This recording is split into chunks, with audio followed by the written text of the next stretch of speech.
እንደምን አላችሁ? እግዚአብሔርን እናመሰግናለን። አሁን ደግሞ ከኔ ጋር አብረን የእግዚአብሔርን ቃል የምንሰማበት ጊዜ ስለሆነ ካላስቸገርኳችሁ የምናነባው የመጽሐፍ ቅዱስ ክፍል አጠር ያለ ክፍል ኤፌሶን ምዕራፍ 2 ከቁጥር 1 ጀምሮ እስከ 10 ያለውን ቆመን ብናነብ ደስ ይለኛል። የምናገርበት ክፍል ስለሆነ እሱን አንብና ጸልየን ወደ መልእክቱ እገባለሁ ማለት ነው። ኤፌሶን ምዕራፍ 2ን የቀድሞ ትርጉም ነው ማነባው፣ የ54ቱን ትርጉም የምንለውን ማለት ነው። ምዕራፍ 2 ከቁጥር 1 ጀምሮ እስከ 10 ያለውን ብቻ ነው የምናነባው።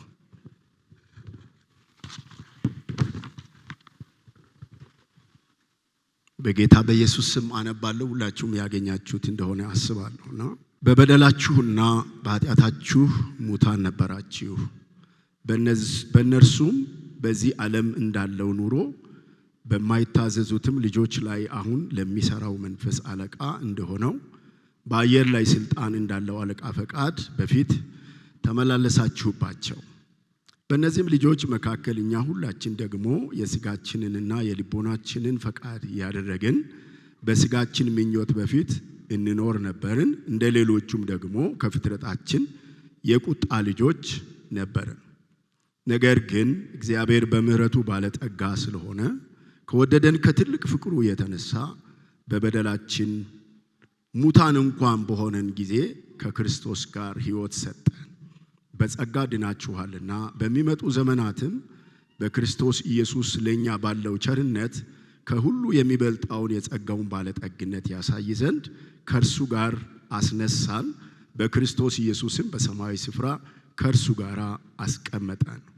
ቁጥር 8 ጸጋው በእምነት አድኗችኋልና ይህም የእግዚአብሔር ስጦታ ነው እንጂ ከእናንተ አይደለም፣ ማንም እንዳይመካ ከሥራ አይደለም።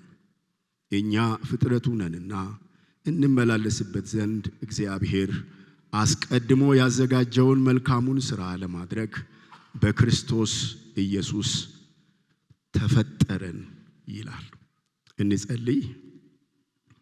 ጌታ እግዚአብሔር አምላካችን ስለዚህ ስለተወደደ ጊዜ እጅግ አድርገን እናመሰግናለን። ደግሞ እግዚአብሔር ሆይ ቃልህን እንድንማር በህብረት በአንድነት አንተን እንድናመልክ ለንም ለዚህም ጉባኤ ስለተሰጠን ስለዚህ ውድ ስለሆነው ጊዜ እግዚአብሔር ሆይ ከጀመርንበት ጊዜ ጀምሮ እግዚአብሔር ሆይ በመንፈስህ እያናገርከን እየባረከን እየዳሰስከን ስላለ አሁን ደግሞ በዚህ ቅዱስ በሆነው ቃልህ ለሕይወታችን የሚጠቅመንንና የሚረባንን ስለምታስተምረን በጌታ በኢየሱስ ስም እጅግ አድርገን እናመሰግናለን።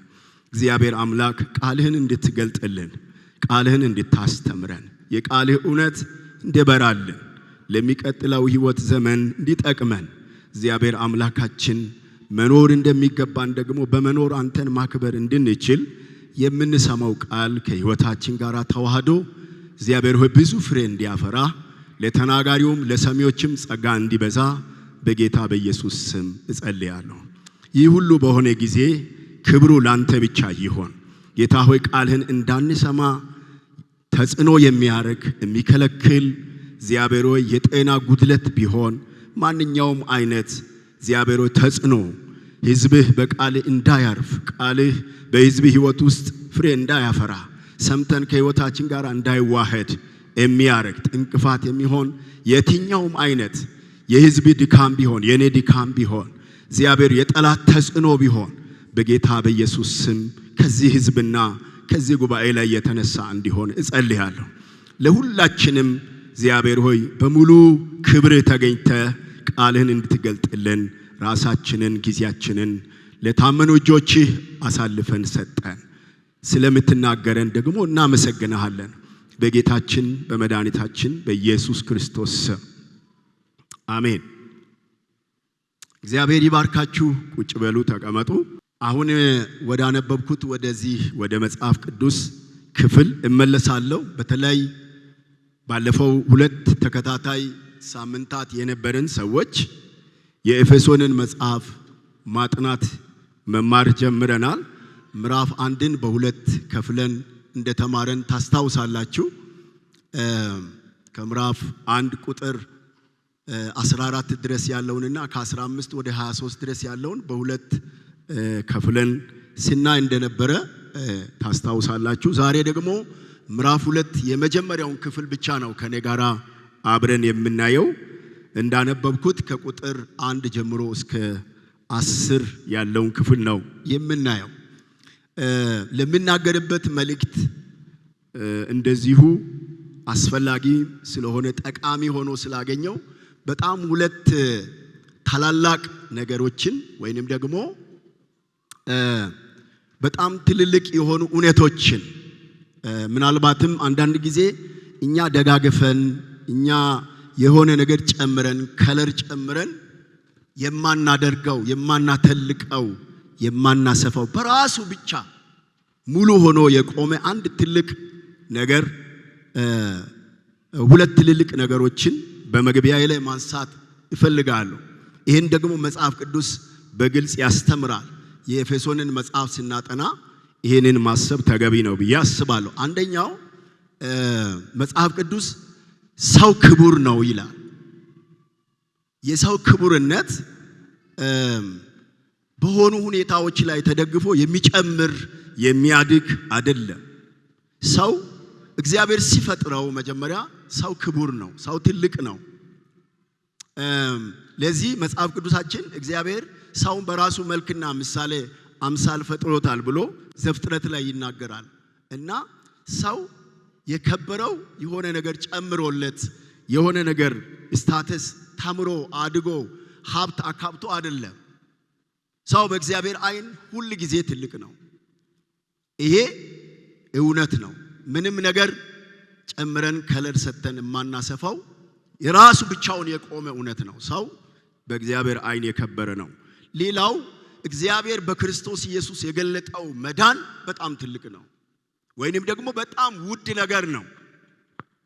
ይሄንንም ደግሞ እኛ ጨምረንበት ቀንሰንበት የምናሰፋውም የምናጠባው ነገር አይደለም። መጽሐፍ ቅዱስ እንዳውም ሲናገር ምን ብሎ ይናገራል? ሰው ዓለምን ሁሉ ቢያተርፍ ነፍሱን ቢያጎድል ግን ምን ይጠቅመዋል? ሰው ስለ ነፍሱ ምን ቤዛ ምን ይሰጣል ብሎ ይናገራል። እና ስለዚህ በኤፌሶን መጽሐፍ ላይ ከሰው አንፃር እግዚአብሔር ያለውን ትልቅ እቅድ እያየን ነው የመጣ ነው። እና እግዚአብሔር ለሰው ልጆች ያለውን ስፍራ ለሰው ልጆች ያለውን ትልቅ ቦታ በጥልቀት እየተናገረ ያለ የመጽሐፍ ቅዱስ ክፍል ነው። ስለዚህ በዚህ አይነት መልኩ ማየት በጣም አስፈላጊ ነው ብዬ አስባለሁ። በተለይ መጽሐፍ ቅዱሳችን ሲያስተምረን ወይንም ደግሞ በክርስትና ውስጥ አንዱ በጣም የተለየ ነገር ብለን ምንለው ለዘላለም ሕይወት ወይንም ለድነት ማረጋገጫ የሚሰጥ ስለሆነ ነው። ወይንም ደግሞ ዋስትና ይሰጣል። ምናልባት ሊሆን ይችላል አይሆንም የሚባል አይደለም። ወይ ደግሞ ከሞት በኋላ እግዚአብሔር የሚወስነው ነው ብቻ ሳይሆን በክርስትና ሕይወት ውስጥ አንዱ በጣም መልህቅ የሆነው ነገር ደህንነታችን እርግጠኛ መሆን እንችላለን። መዳናችንን ከሞት ማምለጣችንን ዘላለማዊ ሕይወታችንን እርግጠኛ መሆን እንችላለን። ለዚህ ደግሞ መጽሐፍ ቅዱስ የሚሰጠን ዋስትና አለ። ይሄ የኤፌሶን መጽሐፍ ምዕራፍ 2 ከቁጥር 1 ጀምሮ እስከ 10 ያለው ክፍል በዋናነት ትኩረት አድርጎ የሚናገረው ነገር ስለ ደህንነት ነው። እና እንደዚህ በሚል ርዕስ ነው ዛሬ ከኔ ጋራ ክፍሉን የምናየው፣ በጸጋ በእምነት መዳን። ይሄ በጣም ወደ ብዙ ነገሮች ሊወስደን ይችላል። በጸጋ በእምነት መዳን የሚለው ሐሳብ ላይ ነው አብረን የምንነጋገረው። ይሄንን ጉዳይ ስንመለከት ሐዋርያው ጳውሎስ ይሄንን ክፍል በተለይ ሲጀምረው የጀመረበት ሐሳብን በደንብ መረዳት አስፈላጊ ነው ብዬ አምናለሁኝ። ምዕራፍ 2 ከቁጥር 1 እስከ 3 ባለው ክፍል ላይ ሐዋርያው ጳውሎስ ያነሳው ሰው ያለ ክርስቶስ ምን ይመስላል ወይንም ደግሞ ኃጢአት በሰው ሕይወት ላይ ያመጣው ውድቀት ምንድነው የሚለውን በደንብ በጥልቀት የተናገረ ነው። ስለዚህ ለምትጽፉ ሰዎች በጸጋ በእምነት መዳን የሚለውን ትምህርት በሶስት ከፍለን ነው የምናየው። አንደኛው ከቁጥር 1 እስከ 3 ያለው ለብቻ እናየዋለን። ሁለተኛ ከቁጥር 4 እስከ 7 ያለውን እንደዚሁ ለብቻ እንመለከትና ምዕራፍ 2 ከ8 እስከ 10 ያለውን አይተን ባጭሩ የምንጨርሰው ነው የሚሆነው። ስለዚህ ከኔ ጋራ ከሆናችሁ በደንብ ክፍሉን በምንነጋገርበት ጊዜ ደግሜ ስለማልመለስበት እንድትከታተሉ እጠይቃለሁ። የመጀመሪያው ክፍላችን ኃጢአት ስላመጣው ውድቀት ነው የሚናገረው። እሱን ደግሜ ባነባው ጥሩ ነው፣ በደንብ ያየነው እንድንሄድ። በበደላችሁና በኃጢአታችሁ ሙታን ነበራችሁ፣ በእነርሱም በዚህ ዓለም እንዳለው ኑሮ በማይታዘዙትም ልጆች ላይ አሁን ለሚሰራው መንፈስ አለቃ እንደሆነው በአየር ላይ ስልጣን እንዳለው አለቃ ፈቃድ በፊት ተመላለሳችሁባቸው። በእነዚህም ልጆች መካከል እኛ ሁላችን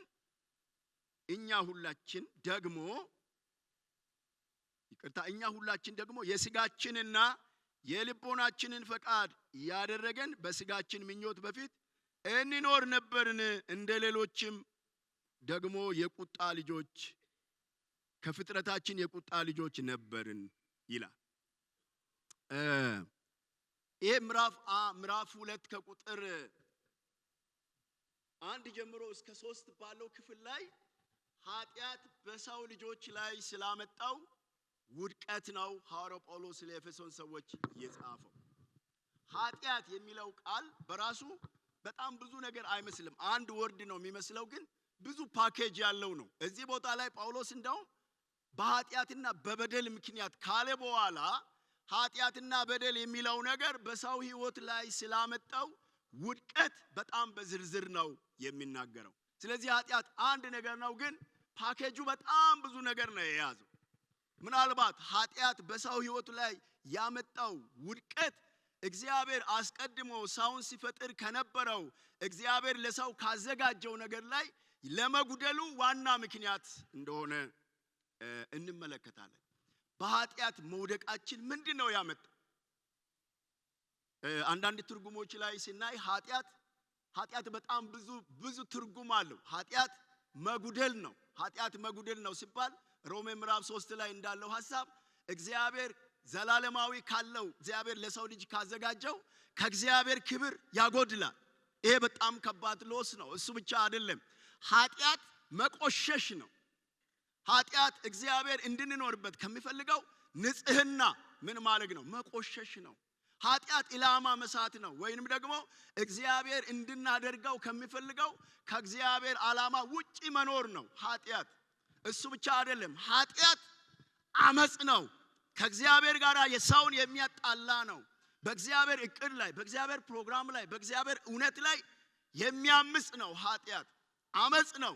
እሱ ብቻ አይደለም፣ ኃጢአት በፍጹም ለእግዚአብሔር ሕግና ስርዓት አለመገዛት ነው። እነዚህ ነገሮች በሙሉ ኃጢአትን ዲፋይን ሊያደርጉ ይችላሉ።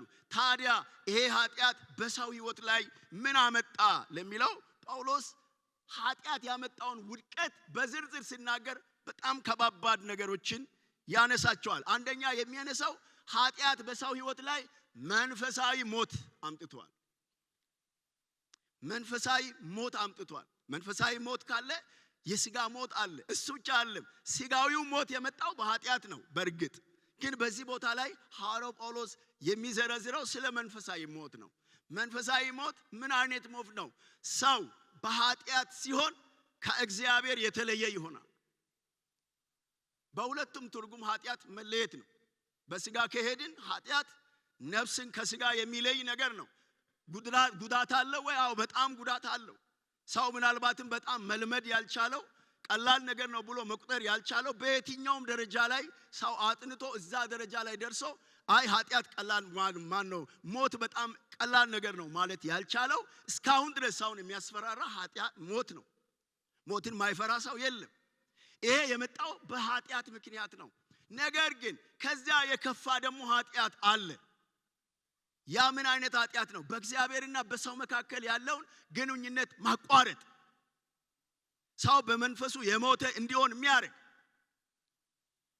ለእግዚአብሔር ፈቃድና ሐሳብ እንዳይገዛ በሰውና በእግዚአብሔር መካከል ጣልቃ የሚገባ ነገር ነው። ስለዚህ ኃጢአት በጣም ክፉ እንደሆነ ክፍሉ በደንብ ያሳየናል።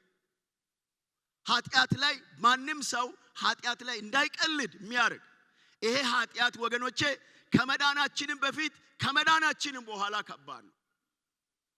ሰው ከዳነም በኋላ ሰው ኢየሱስን ካመነም በኋላ በእግዚአብሔርም ቤት እየኖረ እያለም ኃጢአት ኮንሲኩዌንሱ በጣም ከባድ ነው። ስለዚህ ጳውሎስ ምን ብሎ ይናገራል?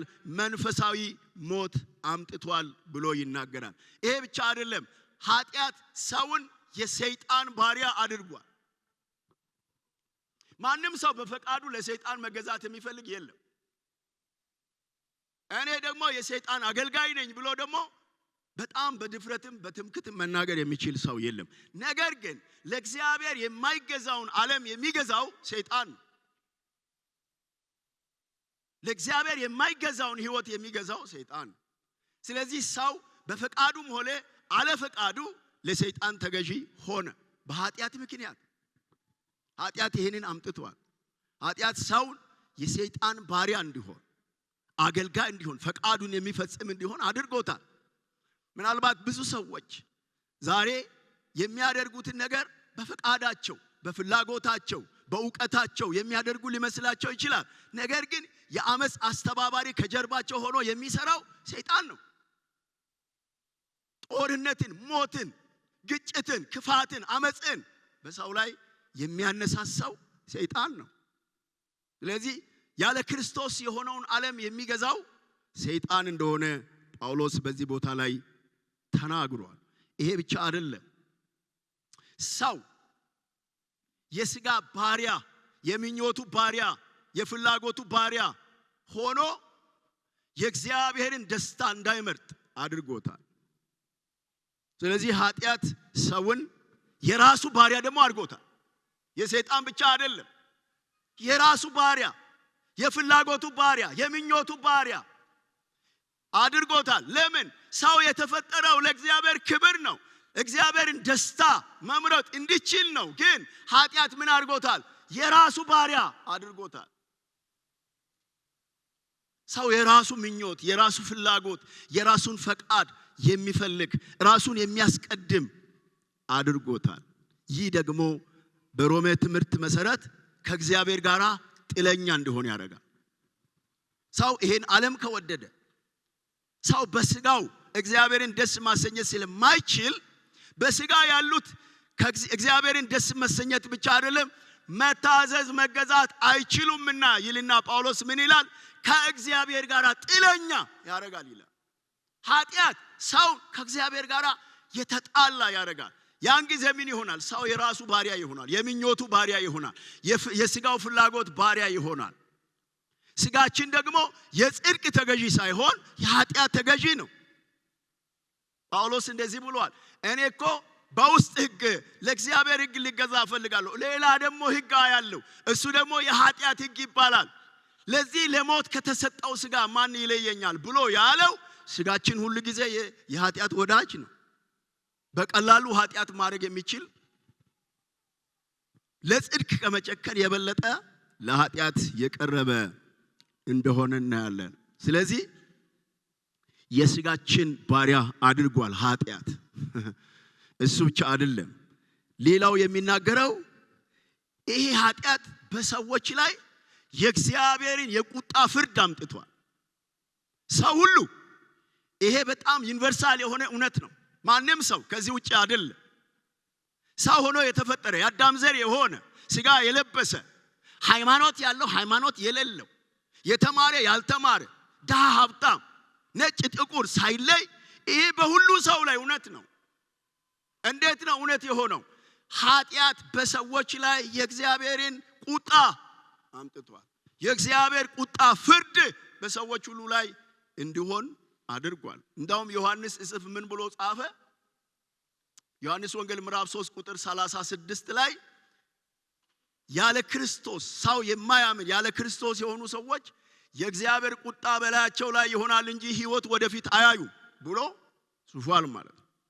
ስለዚህ ምን ማለታችን ነው? ሐዋርያው ጳውሎስ ስለ ድነት፣ ስለ መዳን፣ ስለ ጸጋ፣ ስለ ማምለጥ ከመናገሩ በፊት በሰዎች ላይ የመጣውን የኃጢአትን ኮንሲኩዌንስ የኃጢአትን ክፋት ነው የምናገር። የኃጢአትን ክፋት ነው የምናገር። ስለዚህ እንደዚህ ብዬ ይሄኛው ክፍል ብናልፈው ጥሩ ነው። ስለዚህ ኃጢአት ሰውን ከእግዚአብሔር ክብር የሚያጎድል ክፉ ነገር ነው ማለት ነው። ሰው ጎደለ፣ ከግብር ከታሰበለት ጎደለ። እሱ ብቻ አይደለም። ወደ ሁለተኛው ክፍል ከመሄዳችን በፊት ሰው ደካማ ሆነ። ምንድነው ደካማ የሆነው? የእግዚአብሔርን ጽድቅ የእግዚአብሔርን ሕግ ፈጽሞ ከዚህ ከወደቀበት ውድቀት በራሱ ወደ እግዚአብሔር ደስታ መግባት የማይችል በጣም አሳዛኝ በጣም ተስፋ ቢስ ሆነ ሰው በጣም ያሳዝናል። ያለ ክርስቶስ ያለው ዓለም ይሄ ነው ማለት ነው። እና ጳውሎስ ስለዚህ ሰው በጣም ደካማ ሆነ። ስለዚህ ፈጽሞ ከእግዚአብሔር ጋር መድረስ በራሱ የማይችል አደረገው። ኃጢአት ክፉ ነው። በራሱ ወደ እግዚአብሔር መድረስ የማይችል ሆነ። ሰው ወደቀ ማለት ነው። ለዚህ ነው ሮሜ ላይ ጳውሎስ ምን ይላል? ለሰው ስላልተቻለ ስለደከመ ሥጋ የእግዚአብሔርን ሐሳብ ፈቃድ አድርጎ የእግዚአብሔርን ደስታ መፈጸም ስላልቻለ ነው ኢየሱስ የመጣው ይላል። ስለዚህ ሰው አይችልም። አይፈልግም ወይ? ሊፈልግ ይችላል። ብዙ ሙከራዎች አሉ። ወደ እግዚአብሔር ለመድረስ የሚደረገው መንገድ አለ። ሰዎች የሚፈክሩት ሙከራ አለ። በጽድቅ መልካም ነገር በማድረግ ለመድረስ ይሞክራሉ። ሰዎች ይሞክራሉ። ለመሰላችሁ ይሄ ምናልባት ሰው በኃጢአት ሲወድቅ ሙሉ በሙሉ የእግዚአብሔር ኢሜጅ ጠፍቷል የሚል ትምህርት አለ። እንደሱ ግን አይደለም። በሰው ሕይወት ውስጥ መጉደል የሚባል ነገር ነው የመጣው። አለመቻል የሚባል ነገር ነው የመጣው። ድካም የሚባል ነገር ነው የመጣው። በራሱ ወደ እግዚአብሔር ጽድቅና ወደ እግዚአብሔር ደስታ መድረስ የማይችል እንዲሆን ነው ያደረገው። ያ ስለሆነ ሰው ሁሉ ምን ይሆናል? ጽድቅን ይፈልጋል። ሰው ሁሉ እውነትን ይፈልጋል። እግዚአብሔር ጋር ለመድረስ ይፈልጋል። ነገር ግን አይችልም። ኃጢአት በሰው ሕይወት ውስጥ ያመጣው ውድቀት ሰው በራሱ ወደ እግዚአብሔር እንዳይደርስ አድርጎታል። ውድቀት አምጥቷል። በጣም የሚያስደስተው ነገር የኤፌሶን ትምህርት እንደዚህ ብሎ ቢዘጋ ኖሮ ጥሩ አልነበረም። ግን እግዚአብሔር ደግሞ ያዘጋጀው ነገር ይናገራል። ክብር ለእግዚአብሔር ይሁን። አንዳንዶቻችን እንግዲህ አሁን ፊታችን በጣም እንትን ብሏል። ግን እግዚአብሔር ቃል እንደዛ ብሎ አይዘጋም። እንደዛ ብሎ ቢዘጋ ኖሮ እኛም ተስፋ አይኖረንም ነበር። ቀጥሎ የሚናገረው ሐሳብ አለ። ምዕራፍ 2 ከቁጥር 4 እስከ 7 ያለው ክፍል ያንኑን ስለሚናገር እሱ ላይ ደግሞ እንመጣለን። እንደዚህ ይላል። እያነበብኩ መሄደው አንዴ ካነበብኩኝ በኋላ ስለማልመለስበት ነው። ቁጥር 4 እስከ 7 ያለው ክፍል ነገር ግን ብሎ ይጀምራል። ነገር ግን ምን ማለት ነው? አፍራሽ ነው ማለት ነው። ነገር ግን ምን ማለት ነው? ሌላ ተስፋ አለ ማለት፣ ቀጣይ ነገር አለ ማለት። በሰው ላይ እንደዚህ አይነት መከራ በኃጢአት ምክንያት ቢመጣም እንኳን ማለት ነው። ቀጥሎ ምንድነው የሚለው?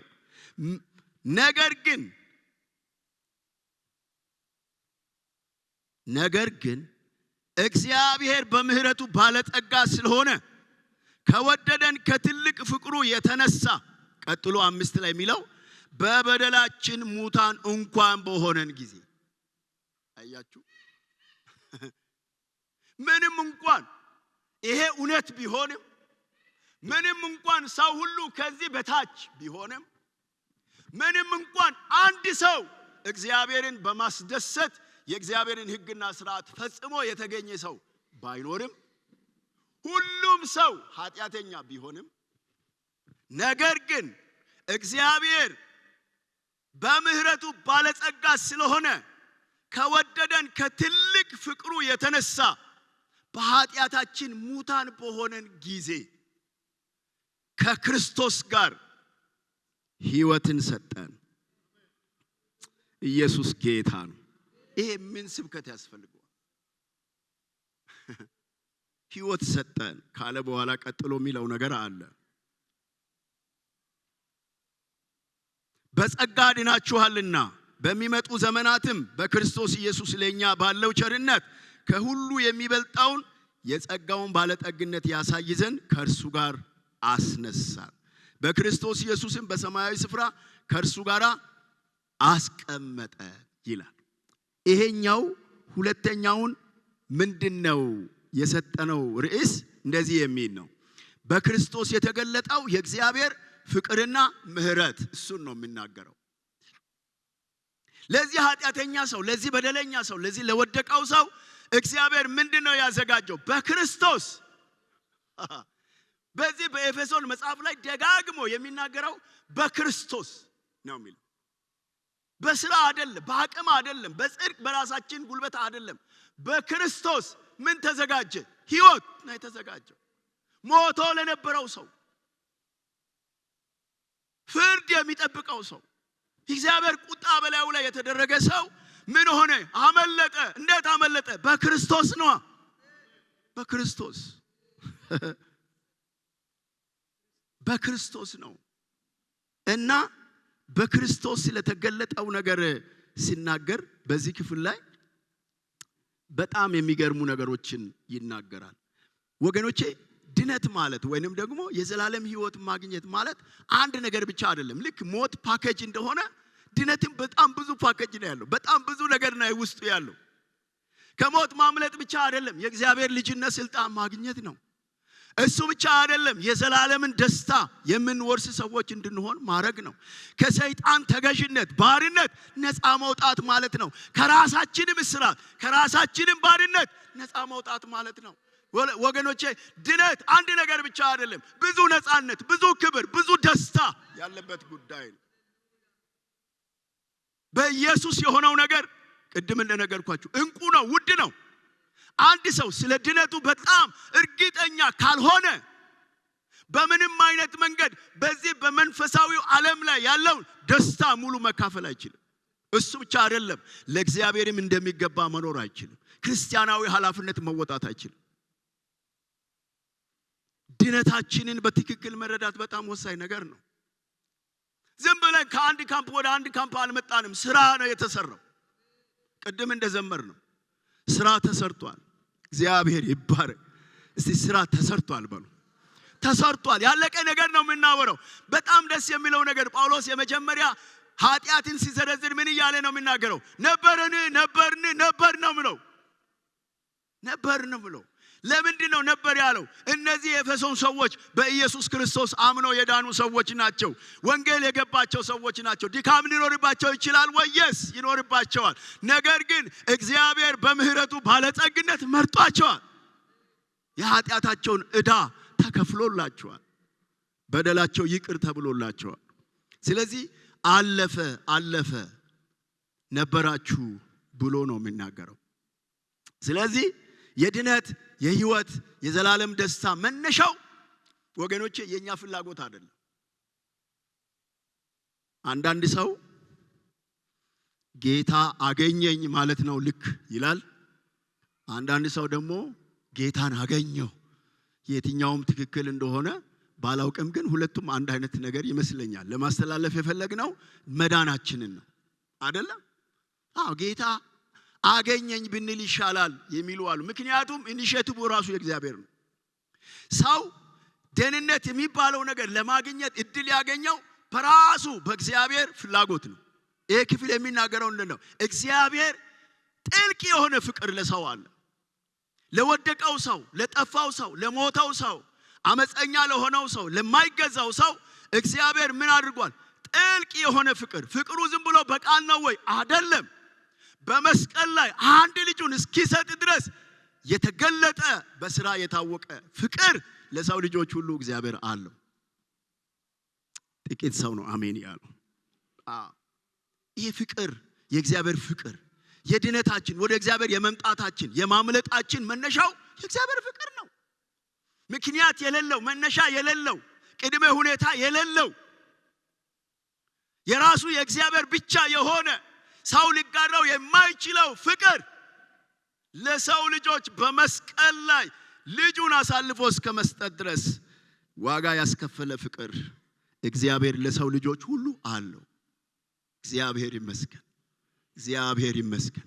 በጌታ ቤት ያለን የዳንን የምናገለግል ጸጋውን የተቀበልን ሰዎች የእግዚአብሔር ፍቅር ለኛ ብቻ አይደለም ወገኖቼ፣ ለዓለም ሁሉ ነው።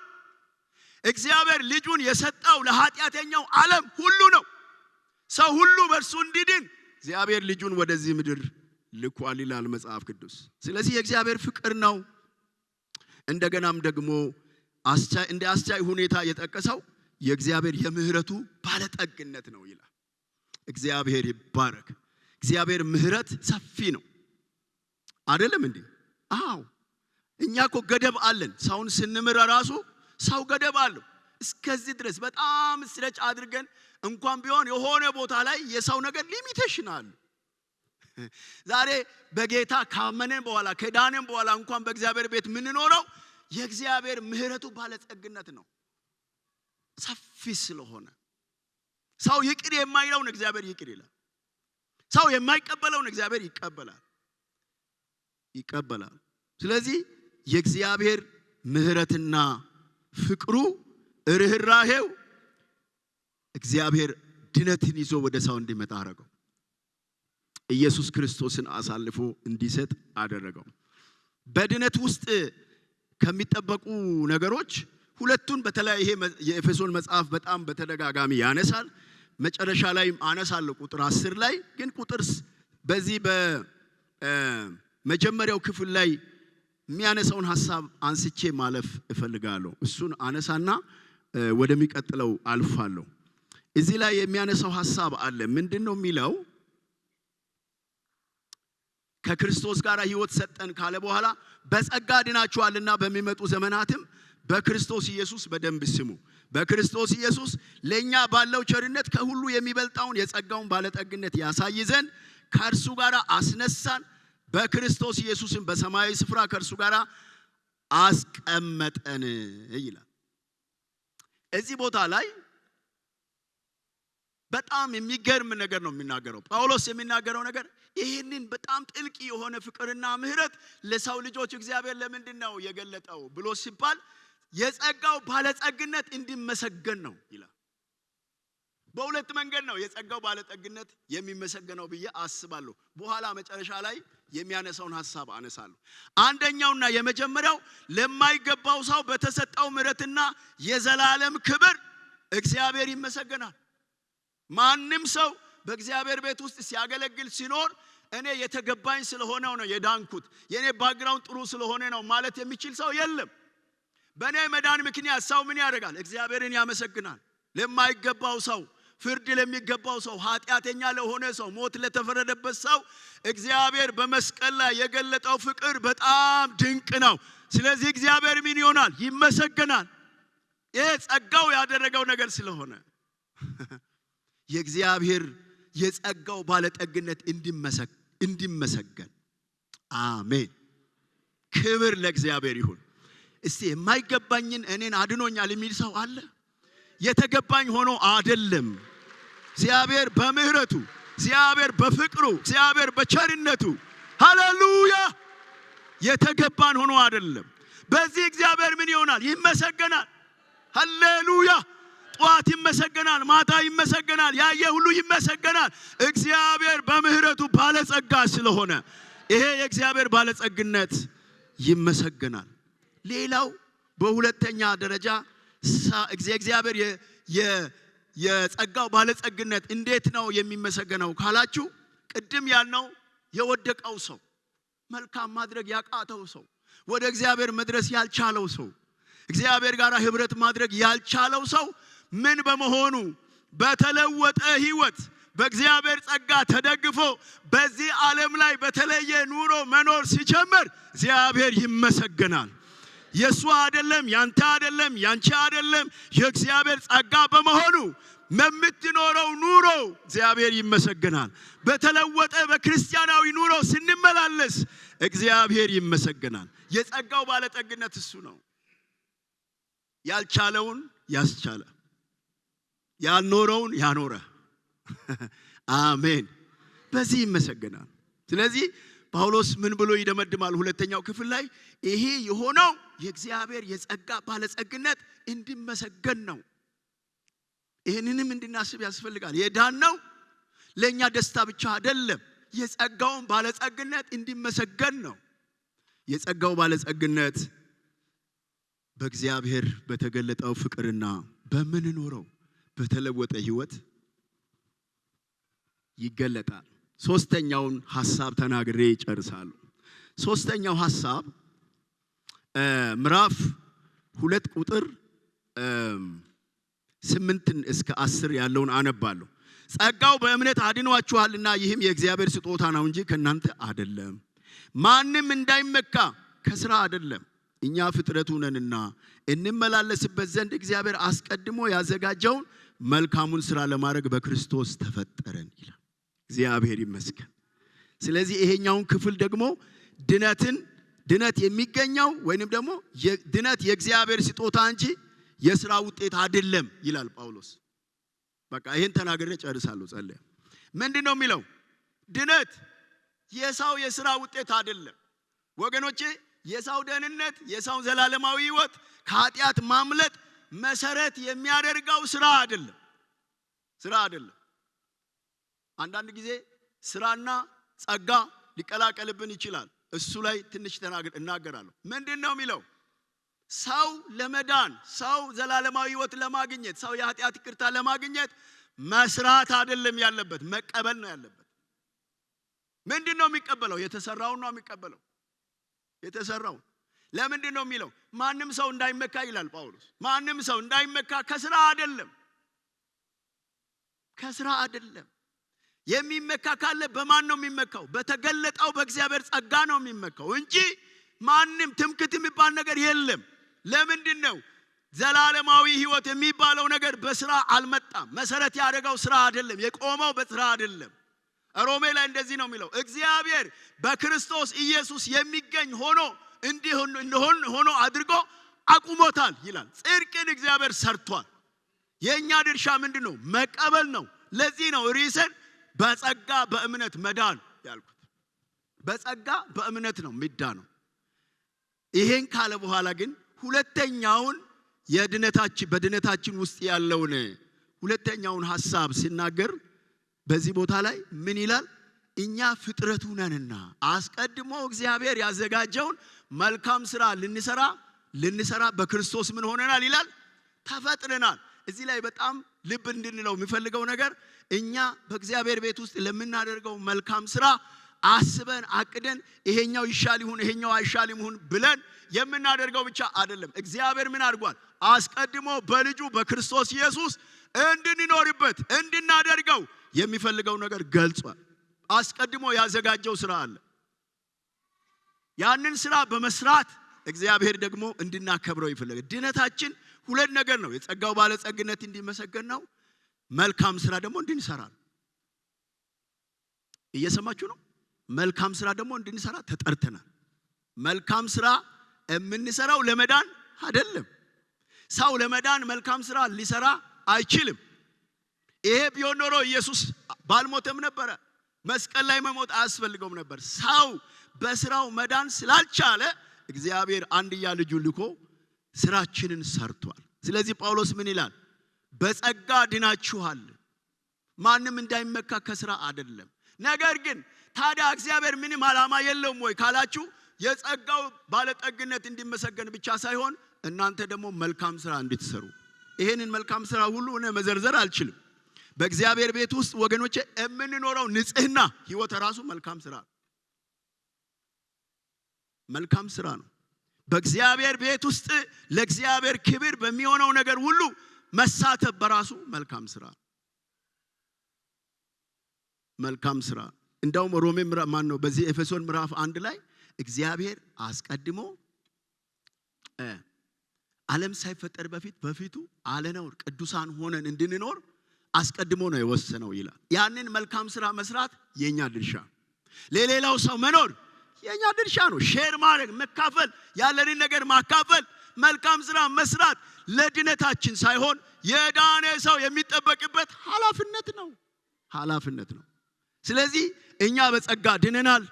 ጸጋው ደግሞ የሰጠን አቅም አለ። በዛ ጸጋ ደግሞ ለእግዚአብሔር ክብር የሚሆነው መልካም ሥራ እንሰራለን። አሜን ትላላችሁ? አዎ ኤፌሶን ምዕራፍ 2 ላይ ከዚህ በላይ መሄድ አልችልም። ስለዚህ እግዚአብሔር በጸጋው አድኖናል። ሃሌሉያ። እነዚህ ሶስት ነገሮችን ግን ስትሬስ ማድረግ ፈልጋለሁ። የዳነው የጸጋው ክብር እንዲመሰገን ከእንደዚህ አይነት ጥልቅ ከሆነ ውድቀት ውስጥ ያወጣን እግዚአብሔር የጸጋው ክብር ይመሰገናል። የማይገባንን ስላዳነን ይመሰገናል። እንደገናም ደግሞ የኛ ባልሆነ አቅምና ጸጋ ለእግዚአብሔር ክብር የሚሆነውን ኃጢአተኛው ዓለም ውስጥ በመኖራችን እግዚአብሔር ይመሰገናል። ትላንትና እንደዚህ ነበረ ዛሬ እንደዚህ ነው ሰዎች ብለው እኮ ይመሰክራሉ። ይሄ ጸጋ ይመሰገናል። እሱ ብቻ አይደለም መልካም ስራ ደግሞ እንሰራለን። እግዚአብሔር ይርዳን።